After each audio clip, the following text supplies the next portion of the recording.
ওই হনুমানটা কোথায়? জানি না।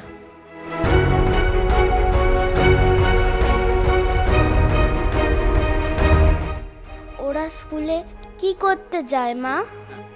ওরা স্কুলে লেখাপড়া শিখতে যায়। কেন, তুমি ঠিক করে কিছু একটা করে ওকে স্কুলে পাঠালে ক্ষতি কি? এই তুই দেখছিস আজকাল অনেক তর্ক শিখেছিস, স্বামীর মুখে মুখে তর্ক। বইয়ের পয়সায় মদ গিলবি, বউ খেতে সংসার চালাবে, আর তুই সারা দিন মদ খেয়ে বউকে আর মেয়েকে পেটাবি? হ্যাঁ, লেখাপড়া শিখে কে কি করতে পেরেছে রে?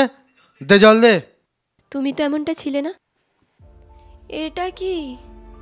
মেয়েটাকে একটু কষ্ট কষ্ট করে স্কুলে পাঠাই। এই যে তুই সংসারে মন দেওয়া শুরু করেছিস। এই দেখো দাদু, দুটো পেন আর কত মোটা খাতা। কিন্তু দিদি ভাই, তুমি যে লিখবে, কি লিখবে? তুমি ঠিক সময় নিজেকে বদলাবার চেষ্টা করেছো, তাতেই সবকিছু বদলে গেছে। মানে মানে আমি তোমাদের অনেক ভালোবাসি।